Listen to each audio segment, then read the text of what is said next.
Hello everyone. जिनका भी C inter का एग्जाम अभी मई 26 में चल रहा है, अब तुम लोगों का लास्ट एग्जाम है एफएमएसएम। हम उम्मीद करता है, हम श्योर है तुम लोगों का प्रिपरेशन फैंटास्टिक चल रहा होगा। अब already FM marathon part 1 part 2 में हम लोग का बहुत सारा क्वेश्चन डिस्कस करना हुआ है।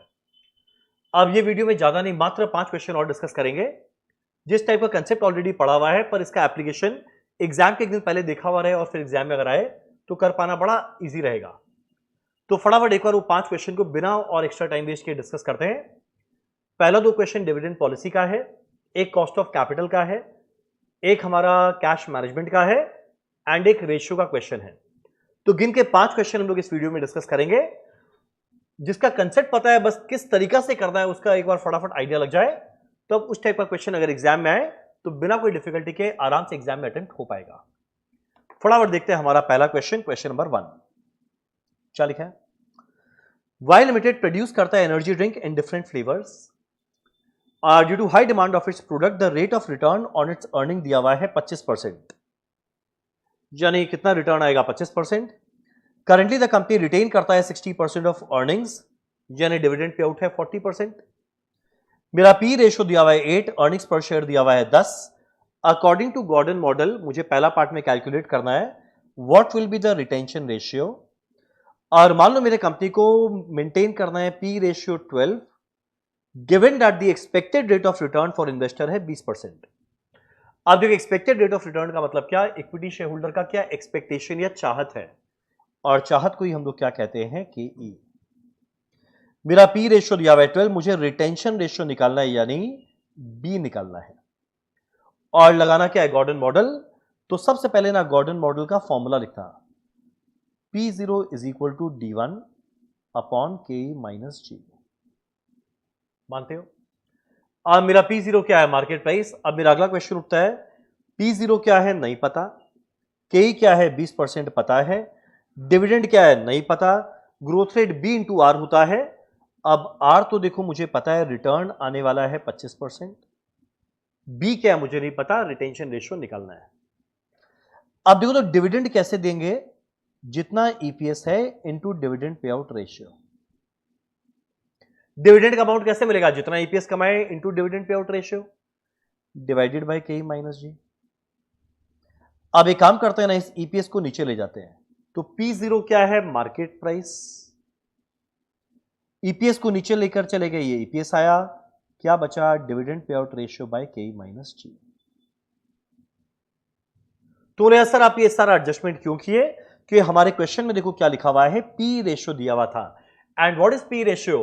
Price earning ratio, MPS by EPS. So ना मुझे एमपीएस पता ना मुझे ईपीएस पता, पर एमपीएस बाय ईपीएस 12 पता है। इसीलिए मैंने डिविडेंड की जगह लिखा ईपीएस इंटू डीपी रेशियो, और ईपीएस को नीचे लेकर चले गए। P0 मतलब मार्केट प्राइस बाय ईपीएस, मतलब ये बन गया पी रेशियो, जो क्वेश्चन में क्या दिया हुआ है? 12। अब मेरा डिविडेंड पे आउट रेशियो क्या होता है? उसके लिए तुम लोग को एक रिलेशन याद करना पड़ेगा। वो रिलेशन क्या था? वो रिलेशन था कि dividend pay out ratio plus retention ratio मिलाकर होता है 100%। 100% माने 100/100। अब डिविडेंड पे आउट रेशियो क्योंकि हम ऐसे नहीं लिख सकते, 100% minus retention ratio. What is 100%? 100/100 माने 1 माइनस रिटेंशन रेशियो बी है। रिटेंशन रेशियो तो निकालना है। डिवाइडेड बाय के कितना दिया हुआ है? 20%, मतलब 0.2। अब मेरा ग्रोथ रेट की जगह लिख सकते हैं बी इंटू आर। बी नहीं पता, पर आर पता है 25%, यानी 0.25 इंटू बी। ग्रोथ रेट क्या था? B into r. सॉल्व करो, बी का वैल्यू मिल जाएगा। अब एक काम करते हैं, इस पूरे को इधर ले जाते हैं। यह आएगा 12 into 0.2 minus 0.25 b is equal to 1 minus b. Bracket open करना, 2.4 minus 3b is equal to 1 minus b. 2b is equal to 1.4, b आएगा 0.7, मतलब 70%। ठीक। तो सबसे इंपॉर्टेंट पार्ट था यहां से लेके यहां तक ब्रेक करना। इतना कर दिया ना, अब आगे क्वेश्चन हो जाएगा। चलो पार्ट 1 डन। अब अगला करते हैं पार्ट 2। क्या लिखा है? What is the expected price पर शेयर आफ्टर 1 ईयर। 1 साल बाद का मार्केट प्राइस क्या रहेगा? अगर वाई लिमिटेड अचीव करता है above mention target P ratio, अगर ये पी रेशियो जो ऊपर में मेंशन था वो अचीव कर ले, पर ये तो करंट ईयर का है पी रेशियो, तो मार्केट प्राइस भी करंट ईयर का मिलेगा, पर मुझे तो 1 साल बाद का चाहिए, तो ग्रोथ रेट जोड़ देंगे। चलो पार्ट 2। मेरा P ratio MPS by EPS दिया हुआ है क्वेश्चन में 12 एंड ईपीएस दिया हुआ है 10 रुपया, तो मुझे इस साल का एमपीएस मिलेगा,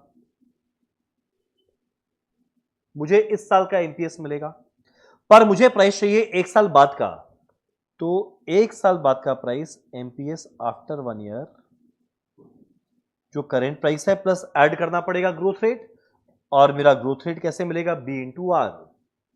ग्रोथ रेट क्या आएगा, b into r. So r पता है, बी मैंने निकाला 0.75, 25% इंटू 70% आएगा 17.5%। तो जैसे ही 120 में 17.5% ऐड करेंगे, मुझे 1 साल बाद का प्राइस मिल जाएगा 141। ठीक है, सो ये था हमारा पार्ट 2। अब मेरा अगला है पार्ट 3।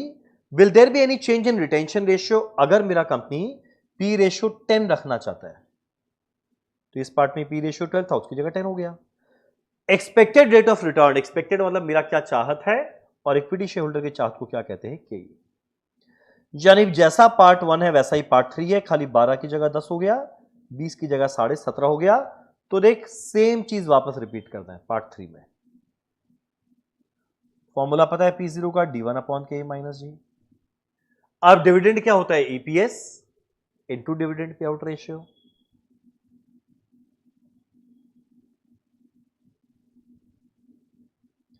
क्वेश्चन में अगर P0 ईपीएस में कुछ भी देता काम बन जाता, पर नहीं दिया हुआ है, पर P0 upon EPS price earning ratio दिया हुआ है,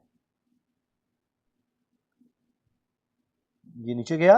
और डिविडेंड पे आउट रेशियो की जगह हम क्या लिख सकते हैं, 100% माइनस रिटेंशन रेशियो, मतलब 1 माइनस बी। अब एमपीएस बाई ईपीएस दिया हुआ है 10 is equal to 1 minus b, के कितना है 17.5%, मतलब 0.175, और ग्रोथ रेट क्या है, बी इंटू आर, बी निकालना है एंड आर है 25%, 25% मतलब 0.25 इंटू बी। सॉल्व करना, मुझे बी मिल जाएगा।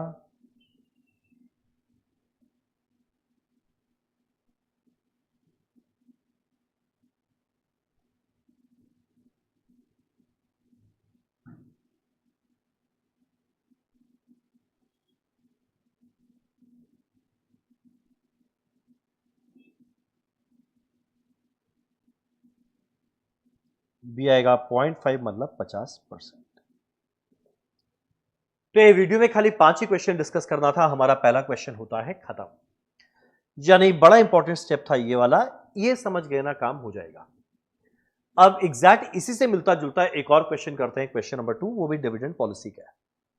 क्या लिखा है, Saraswati limited has started a business year back with a paid up capital of 50 lakh. Other details are as under, earnings of capital दिया हुआ है, कॉस्ट ऑफ कैपिटल दिया है मतलब के ई, मार्केट प्राइस पर शेयर यूजिंग गॉर्डन मॉडल मतलब P0 दिया हुआ है, internal rate of return on investment ROI दिया मतलब BBR, नंबर ऑफ शेयर्स दिया है 50,000। निकालना क्या है, कितना डिविडेंड पर शेयर दिया जाए यूजिंग गॉर्डन मॉडल। वापस से गॉर्डन मॉडल का formula P0 equal to D1 upon K minus g. अब डिविडेंड नहीं दिया है, ना रिटेंशन रेशियो दिया है, ना डिविडेंड पे आउट रेशियो दिया है, पर P0 दिया है। अब वापस से डिविडेंड की जगह देखो मैंने क्या लिखा था, ईपीएस इंटू डीपी रेशियो, हम सेम चीज लिखने वाले हैं।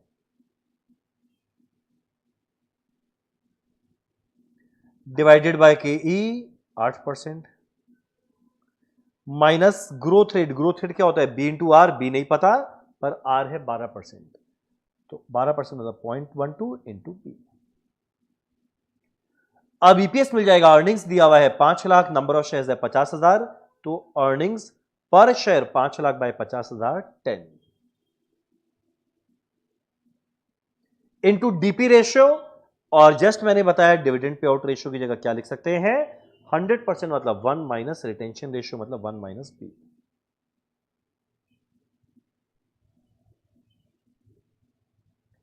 चलो एक काम करें, फटाफट इसको सॉल्व करते हैं। इसको इससे मल्टीप्लाई कर दें,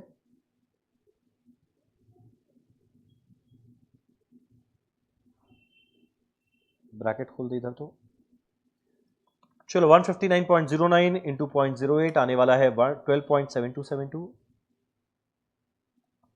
159.09 इंटू 0.12 भी आने वाला है 19.0908 b equal to 10 minus 10 b. अब ये बी वाला इधर आ जाएगा, ये इधर आ जाएगा, ये क्या बनेगा 2.7272 इज इक्वल टू 9.0908 बी। तो बी आएगा 2.7272 डिवाइड बाय 9.908।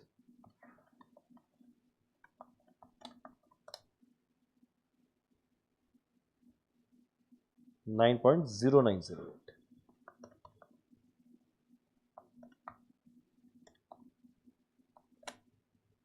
जाएगा 20.299999, तो 0.3 मतलब 30%। यानी रिटेंशन रेशियो आया 30%, तो डिविडेंड पे कितना करेंगे 100 माइनस 30 70%। निकालना क्या है, कितना डिविडेंड दिया जाएगा। तो कितना कमाए थे अर्निंग्स 10, डिविडेंड देंगे 10 का 70% 7 रुपया। क्लियर है। यानी ये वाला भी पार्ट जैसा पहला क्वेश्चन में था वही था, वो हो जाएगा तो काम हो जाएगा। Optimum dividend pay out ratio क्या रहेगा जब आर और के बराबर है। तो जब आर के बराबर रहे तो ऑप्टिमम पे आउट रेशियो कुछ नहीं होता, कंपनी इनडिफरेंट हो जाता है। चलो डन। चलो हम लोगों ने 2 क्वेश्चन किया हमारे डिविडेंड पॉलिसी चैप्टर का। हम लोग फटाफट करते हैं हमारा तीसरा क्वेश्चन, जो है कॉस्ट ऑफ कैपिटल का। फटाफट देखिए, 1 मिनट देखो। क्या लिखा हुआ है, capital structure of B limited for year ended 31 March 2025 आ रहा है अंडर। इक्विटी का वैल्यू दिया हुआ है, 12% preference share at the rate 1000 each value दिया हुआ है, डिबेंचर दिया है, बैंक लोन दिया है, risk free rate of return RF दिया है, market rate of return RM दिया है, एंड बीटा दिया है। पहला पार्ट में कैलकुलेट करना है के, वो तो यहीं पे कर देते हैं। Formula RF plus RM minus RF into beta. तो 19 माइनस 14 5 इंटू 1.2 6 प्लस 14 आने वाला है 20%। पहला लाइन डन। अब अगला मुझे कॉस्ट ऑफ प्रेफरेंस शेयर निकालना है पर using YTM method. YTM method exact IRR जैसा होता है, और हम पढ़ाने के समय बताया था एग्जाम में हमेशा बता देगा कौन सा पी फैक्टर यूज करना है, तो दिमाग मत लगाना, उसी को यूज करना है।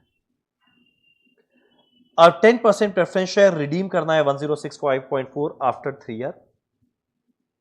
कितना में इशू हुआ कुछ नहीं बताया, मानेंगे पार, और हर प्रेफरेंस शेयर का दाम 1000 रुपया है। 3 साल बाद रिडीम करेंगे तो 3 साल तक डिविडेंड देंगे, कितना रुपया करके 1000 का 10% 100 रुपया करके। तो वाईटीएम मेथड के लिए फटाफट ऐसा टेबल बनाएंगे।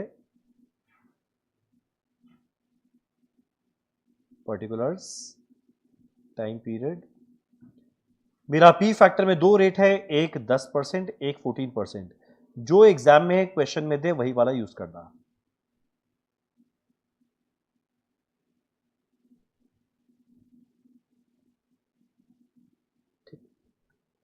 अब मेरा वाईटीएम मेथड में जब भी केडीकेपी कैलकुलेट करते हैं हमेशा कंपनी अपने हिसाब से निकालेगा। तो कंपनी आज के दिन इशू करेगा तो पैसा मिलेगा, तो कैश इनफ्लो, टाइम पीरियड 0। अब प्रेफरेंस शेयर रिडीम करना है वो तो बता दिया 3 साल बाद, पर आज के दिन इशू करके क्या मिला नहीं बताया, मानेंगे एट पार, यानी एग्जैक्ट 1000 रुपया मिला। अब आज के दिन 1000 रुपया पाकर हमारे कंपनी का खर्चा होगा, ईयर 1 से लेके 3 तक हर साल डिविडेंड देंगे। कितना डिविडेंड देंगे, 1000 का 10% 100 रुपया। और 3 साल बाद हम लोग रिडीम करेंगे कितना में, 1065.4 में। डन। टाइम पीरियड 0 में पी फैक्टर हमेशा 1 रहता है, तो 1000 को 1 से मल्टीप्लाई करेंगे 1000 आएगा। अब यहां पे 1 से लेके 3 है, तो 3 साल का पी फैक्टर का समेशन करना है, यानी एन्युटी फैक्टर। ये रहा भाई, ऐड कर दे 0.909 प्लस 0.826 प्लस 0.751 मिलाकर आएगा 2.486। और 14% में ये तीनों मिलाएंगे 0.877 प्लस 0.769 प्लस 0.675 मिलाकर आएगा 2.321। तीसरा साल में पी फैक्टर दिया हुआ है 0.751, 0.675। चलो फटाफट मल्टीप्लाई करें, वैल्यू कितना आएगा? ये आएगा 100 इंटू 2.486, 25, 23, और ये वैल्यू कितना आएगा? 1065.4 को मल्टीप्लाई करना है 0.751 से, ये आएगा 800,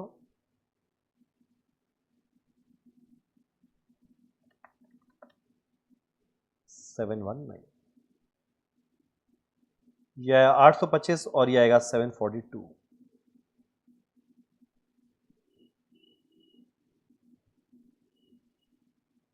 यहां पर आया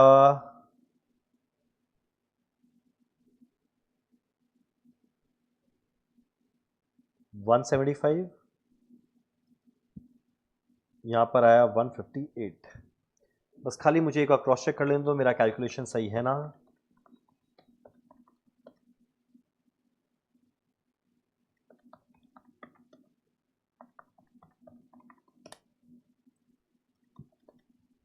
सॉरी क्या सही है भाई? गलत है ना।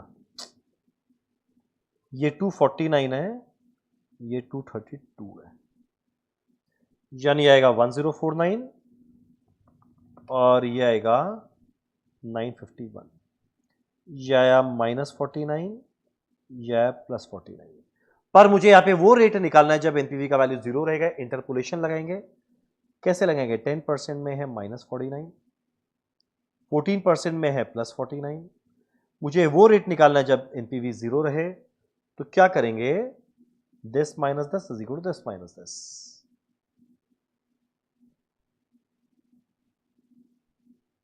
Divide divide, this minus this equal to this minus this.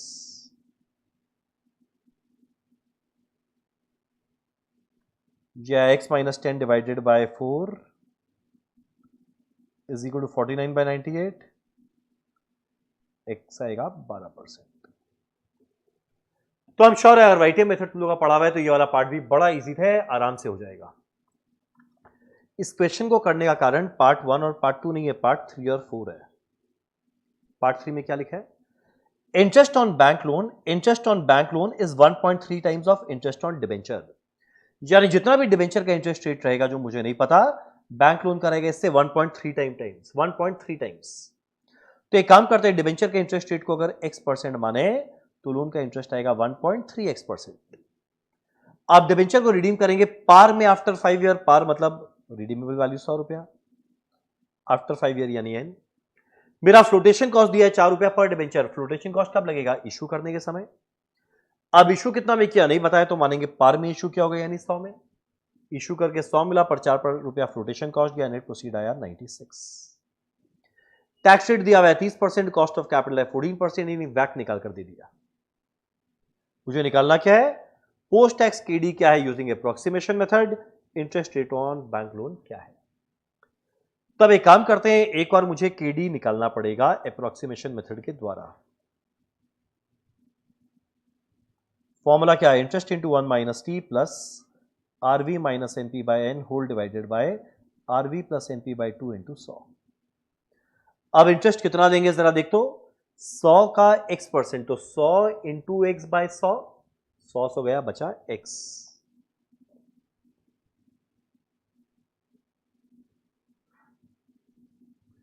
Into 1 minus tax rate, tax का रेट देख क्या दिया हुआ है 30%, 1.3।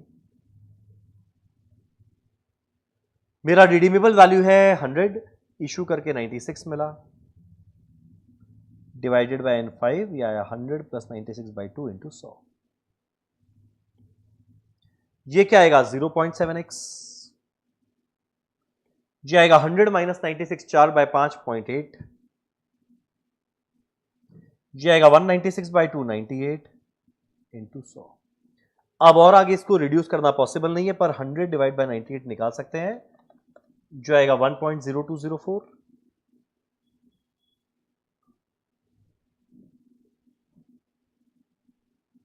या 1.02 भी छोड़ दो, यस 1.0204, ब्रैकेट खोल देना, ये आएगा 1.0204 इंटू 0.7।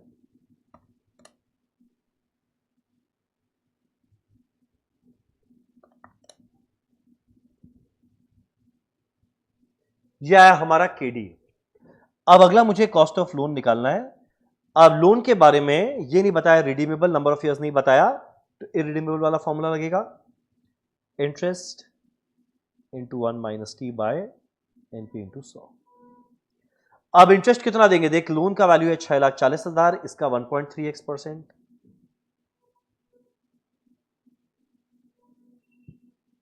6,40,000 इंटू 1.3x% माने इतना आएगा 1.3x by 100 into 1 minus tax rate divided by loan कितना मिला 6,40,000 इंटू 100। देखना 100 कटा 640 कटा तो बचेगा 1.3x इंटू 0.7, यह आएगा 0.91x। क्लियर। अब आगे मेरे को क्वेश्चन को सॉल्व करने के लिए वैक दिया हुआ है 14%, बस खाली वैक का टेबल बनाते हैं, खाली वैक का टेबल बनाते हैं, सोर्स अमाउंट वेट कॉस्ट वैक। हमारा सोर्स में है 4 इक्विटी प्रेफरेंस डिबेंचर लोन, कितना रुपया है 14, 10, 960, 640।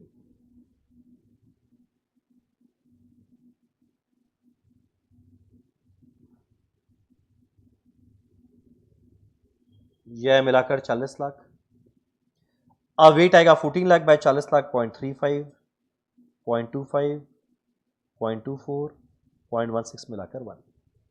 अब देख मेरा कॉस्ट इक्विटी का निकाला हुआ है 20%, केपी का निकाला हुआ है 12%, केडी का ये निकाला हुआ है ये,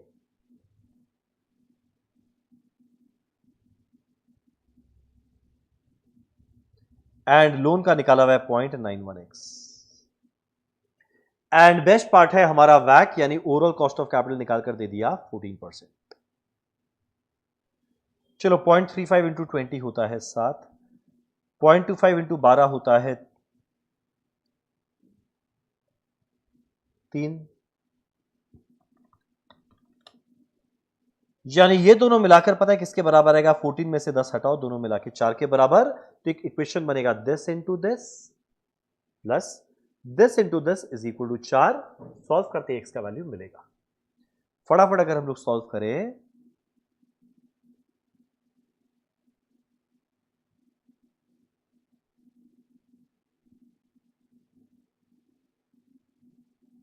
अब मैंने कुछ ज्यादा ही डेसिमल लिया, इतना ज्यादा तुमको डेसिमल लेने का जरूरत नहीं है, 4 डेसिमल बहुत है।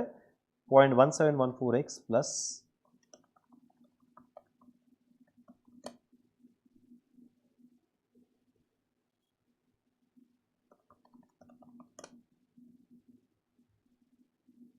Is equal to 4, 0.317x is equal to 3.8041। इन दोनों को ऐड करके मैंने यहां लिखा, ये यहां पे भेज दिया, तो x का वैल्यू आएगा 12%। जरा देखना x का वैल्यू 12 आया ना, x का वैल्यू 12 आया ना, x का वैल्यू 12 आ गया। अब मेरे को निकालना क्या है, post tax KD, cost of debt post tax, यानी इसमें केडी निकालना है, x की जगह 12 डाल दो, आंसर आ जाएगा। तो ये आएगा 12 इंटू 0.714228 प्लस 0.81632 मिलाकर 9.39%। अगला खाली इंटरेस्ट रेट निकालना है लोन का, तो 1.3 इंटू 12, 1.3 इंटू 12 होता है 15.6%। ठीक, यानी इस तरह क्वेश्चन कैसे होता है, बस एक और किया हुआ होना चाहिए, एक बार किया हुआ है मेरा काम बन जाएगा। चलो डन। चलो बस एक सेकंड आखिरी क्वेश्चन करते हैं, ये कैश मैनेजमेंट का है। क्वेश्चन बड़ा सिंपल है, बस एक बार किया हुआ रहे तो एग्जाम में कोई प्रॉब्लम नहीं आएगा। क्या लिखा हुआ है देखना हमारे क्वेश्चन में,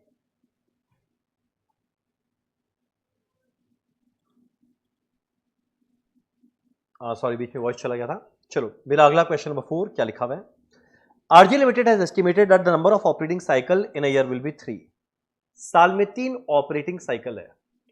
अब नंबर ऑफ साइकिल कैसे निकालते थे और साल में 360 डेज लेने बोला, देख लेना।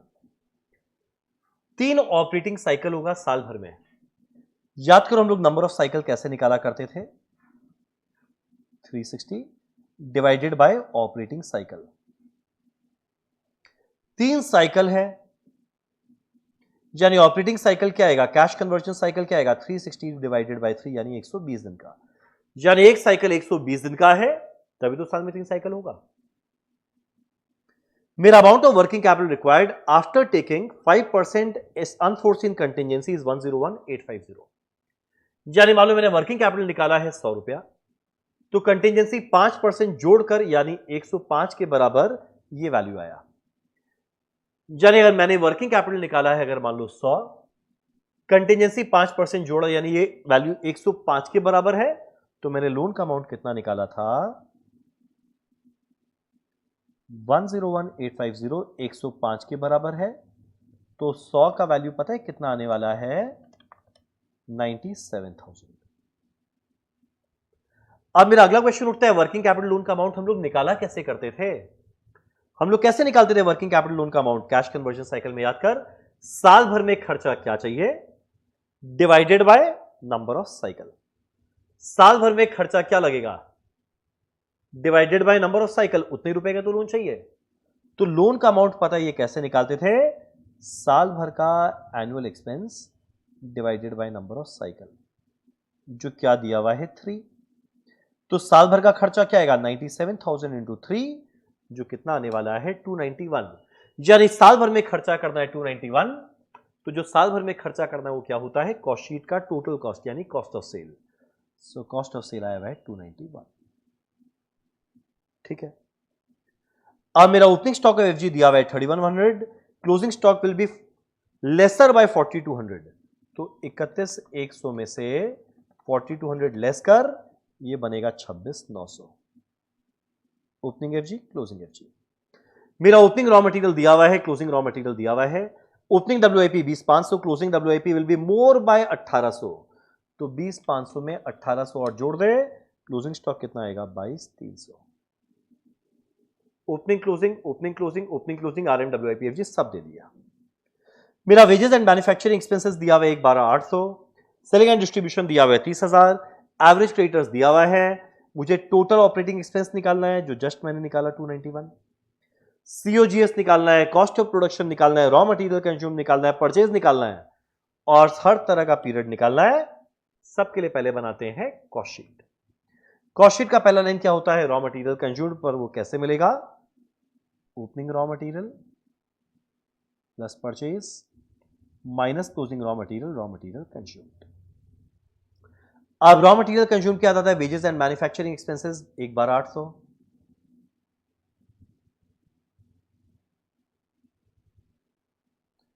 फिर ऐड करेंगे ओपनिंग डब्ल्यूआईपी, लेस करेंगे क्लोजिंग डब्ल्यूआईपी, क्या मिलेगा, कॉस्ट ऑफ प्रोडक्शन, ऐड करेंगे ओपनिंग एफजी, लेस करेंगे क्लोजिंग एफजी, मिलेगा सीओजीएस,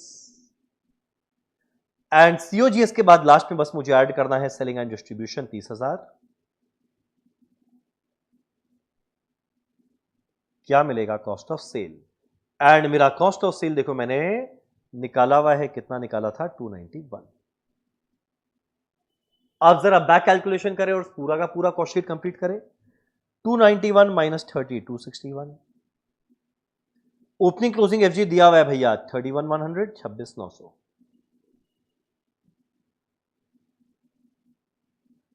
बैक कैलकुलेशन करेंगे, माइनस माइनस नहीं प्लस हो जाएगा, प्लस प्लस नहीं माइनस हो जाएगा, तो 261 प्लस 26,900 माइनस 31,100 आएगा 256,800। अब मेरा ओपनिंग डब्ल्यूआईपी 20,500, क्लोजिंग 22,300,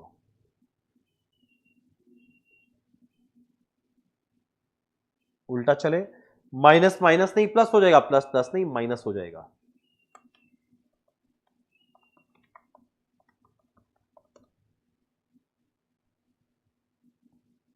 यह 145,800। अब मेरा ओपनिंग रॉ मटेरियल 24450, मेरा क्लोजिंग रॉ मटेरियल 28,200, परचेज आएगा बैलेंसिंग फिगर कैलकुलेट करना 149,550। ठीक, तो एक पहला निकालना है टोटल ऑपरेटिंग एक्सपेंसेस 291, अगला निकालना है COGS 261, cost of production 256,800, FG period निकालेंगे, raw material consumed 145,800, credit purchase 149,550, अगला RM period, WIP period, data credit period सब निकालेंगे। अब एक एक करके कैलकुलेशन करते हैं। पहला कैलकुलेशन करते हैं रॉ मटेरियल पीरियड का। कैसे करते थे याद करना है। एवरेज रॉ मटेरियल स्टॉक किस पे डिपेंड करता है, RMC divided by 360 into RM period. अब एवरेज रॉ मटेरियल स्टॉक कैसे मिलेगा, opening plus closing by 2, 26325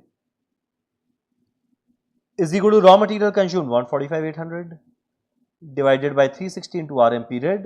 solve करना, RM पीरियड मिल जाएगा।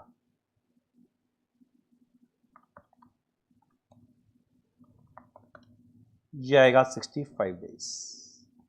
This into this by 145,800। यह है पहला। अब अगला WIP स्टॉक हम लोग कैलकुलेट करते हैं कॉस्ट ऑफ प्रोडक्शन पे। कैश कन्वर्जन साइकिल में WIP COP पे डिपेंड करता है, FG COGS पे। Divide by 360 into WIP period. अब एवरेज WIP स्टॉक कैसे मिलेगा, 20,500 और 22,300 का average, 21,400। Cost of production 256,800 divided by 360 into WIP period.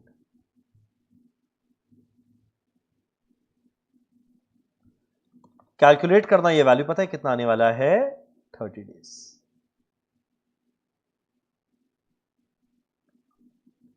मेरा अगला आएगा एफजी स्टॉक जो डिपेंड करेगा COGS पे।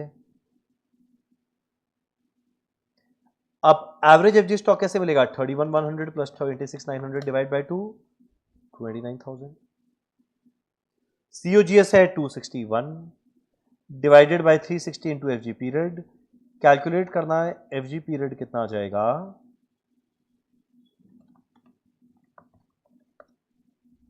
40 डेज। अब मेरा डेटर पीरियड के पहले क्रेडिटर पीरियड निकालते हैं। एवरेज क्रेडिटर्स दिया हुआ है,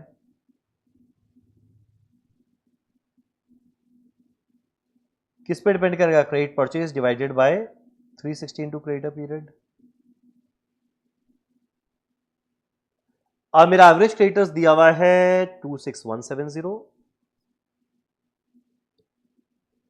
परचेज का वैल्यू कितना है, 149,550 divided by 360 into creditor period.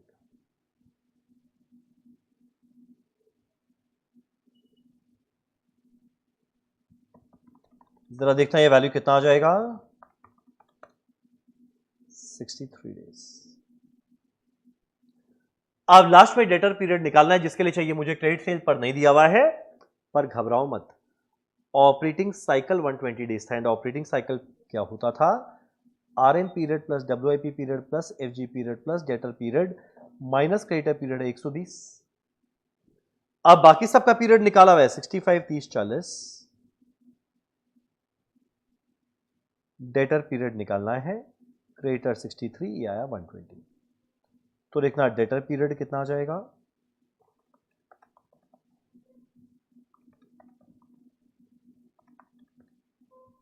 48 days. चलो डन। चलो ये था हमारा क्वेश्चन नंबर 4 जो हम लोगों ने किया। तो इसमें मेन कैलकुलेशन बस ये शुरू में निकाल देना था, उसके बाद एक सिंपल सा क्वेश्चन बनाकर अगर क्वेश्चन करना था। चलो डन। चलो करते हैं हमारा एक आखिरी क्वेश्चन। अब जो आखिरी क्वेश्चन है ये हमारा जनवरी 26 के एग्जाम में आया था, 8 मार्क का, पर वो हमारे हार्डकोर प्रॉपर सिलेबस का पार्ट नहीं था। EFR का क्वेश्चन था, CA फाइनल AFM के पहले चैप्टर का वो आखिरी इलस्ट्रेशन था। पर सिंस एक बार एग्जाम में आ गया तो इसीलिए बस बाई चांस ऐसा रिपीट ना हो जाए, इसीलिए एक बार हम बस खाली बताता है। सिंपल क्वेश्चन है, बस खाली एक बार किया हुआ रहे कि जस्ट इन केस आ जाए तो पता रहे। ये हमारा ये वाला क्वेश्चन है, इसको मैं समझाते हुए चलूंगा। और क्वेश्चन में झमेला नहीं है, सिंपल है। बस वही है कि हमारे सिलेबस का पार्ट नहीं है, पर समझ में आ जाएगा स्टिल। देखो, the balance sheet extract of ST limited as on 31st March is as below. Current year के अंदर में देख मेरा बैलेंस शीट बनाकर दिया हुआ है, fix asset, inventory, receivable, cash and bank, share capital reserve, long term loan, short term loan, payables, provisions. Sales for the current year है 900 lakh. For the next financial year ending 31 March, अगले साल sales are expected to increase by 20%। इस साल cell था 900, अगले साल ये 20% बढ़ जाएगा, तो नेक्स्ट ईयर का सेल देखिए कितना हो जाएगा, 900 प्लस 20%। जरा 900 में 20% ऐड करना कितना आता है, 1080 हो गया। Net profit margin after tax है 5% ऑफ सेल। अगले साल का नेट प्रॉफिट आएगा जितना सेल आया उसका 5%। ये आ गया 54। अब आगे बोलता है डिविडेंड पे आउट होगा 50%। अब जो 54 कमाए इसमें डिविडेंड दिया जाएगा 50%, तो 54 का 50% आया 27, यानी रिटेन अर्निंग्स कितना आने वाला है, 54 माइनस 27 बाकी 27। जैसा लिखा चले जा रहे। Total asset including cash and bank, total asset including cash and bank मतलब ये, एंड करेंट लायबिलिटी में खाली payables and provisions, payables and provisions, यानी इसका और इसका जिक्र हो रहा है। ये वैरी करता है डायरेक्टली विद सेल, यानी ये भी सेल के संग बढ़ता है। तो अगर अगले साल सेल बढ़ा 20%, तो ये पूरा वैल्यू एंड करेंट लायबिलिटी का वैल्यू भी क्या बढ़ेगा, 20%। चलो ठीक है, समझ गए। अब मुझे एस्टिमेट करना है amount of external fund required for next financial year क्या रहेगा। अब मुझे कैलकुलेट करना है अगले साल एक्सटर्नल फंड रिक्वायरमेंट, मतलब बाहर से मुझे कितना रुपया और लाना पड़ेगा। कब, अगर मुझे लगता है कि अगले साल असेट एंड ये करेंट लायबिलिटी 20% बढ़ेगा। तो देखते हैं मेरा पहला पार्ट में अगले साल कितना एडिशनल असेट लगेगा। कि क्या लिखा है, टोटल असेट इंक्लूडिंग कैश, तो 1308 है, इसका 20% एक्स्ट्रा लगेगा। 1308 का 20% निकाल कितना आएगा, 261.6। अब इसमें थोड़ा एडिशनल करंट लायबिलिटी फाइनेंस कर देगा। करंट लायबिलिटी मिलाकर कितना है जरा देखो तो 144 प्लस 96, इस साल में 240, इसका 20% एक्स्ट्रा लगेगा अगले साल 48,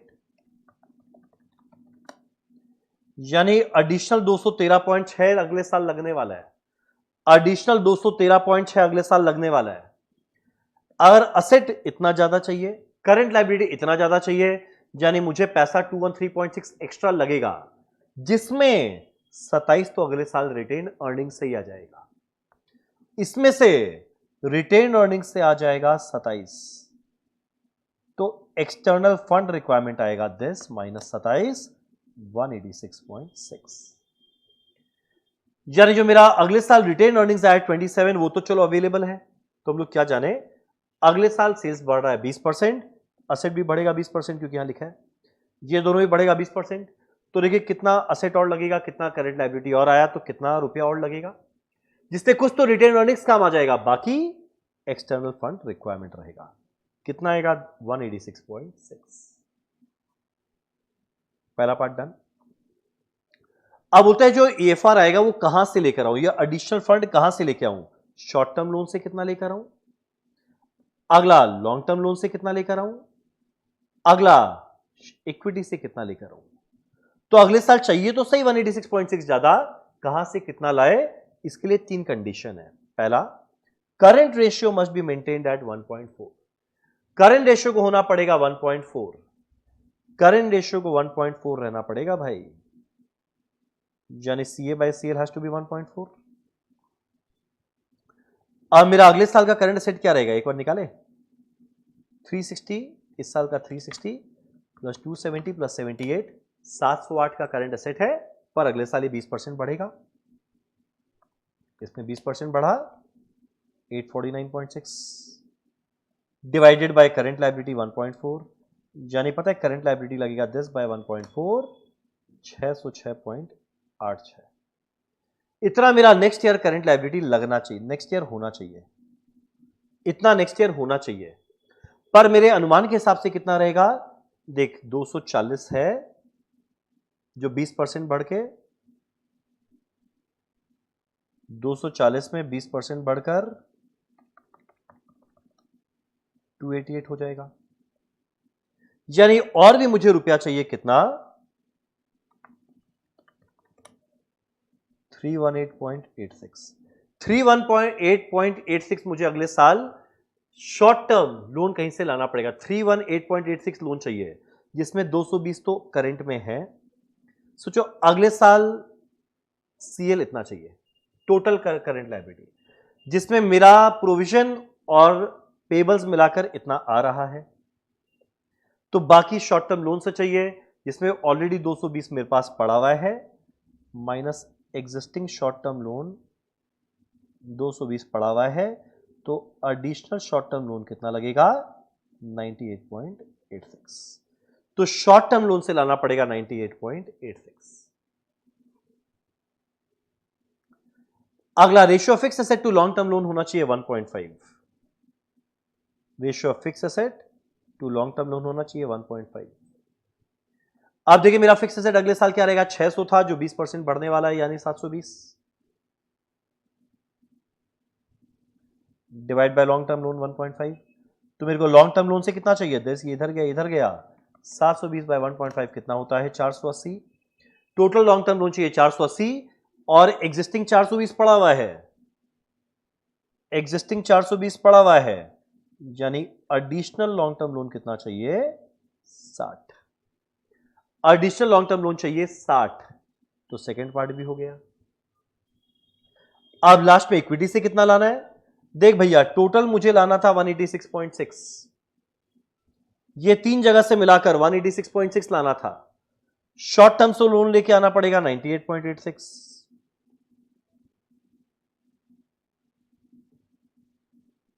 लॉन्ग टर्म से एक्स्ट्रा लाना पड़ेगा 60, रिजर्व तो ऑलरेडी पहले देख लिए थे, एंड टोटल चाहिए था 186.6, यानी बाकी बचेगा इक्विटी से लाना है, तो टोटल माइनस ये दोनों कर दो, 186.6 माइनस 98.86 माइनस 60 कितना आने वाला है 27.7।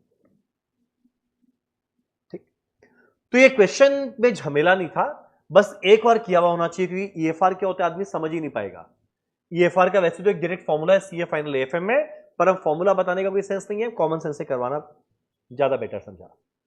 तो क्वेश्चन में क्या था मेरा, असेट 20% बढ़ा दिए कितना चाहिए एक्स्ट्रा, करंट लायबिलिटी 20% बढ़ा, निकाल दिए कितना चाहिए, तो नेट में इतना रुपया चाहिए, जिसमें रिटेन अर्निंग 27 रहेगा, तो बाकी equity long term short term से मिला के इतना चाहिए।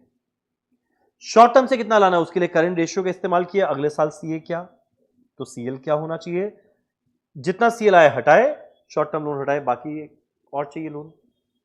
मेरा fix asset to long term loan है 1.5, फिक्स एसेट का वैल्यू अगले साल पता है, तो लॉन्ग टर्म लोन निकाले कितना चाहिए, जितना ऑलरेडी है 420 हटाए, बाकी एक्स्ट्रा चाहिए।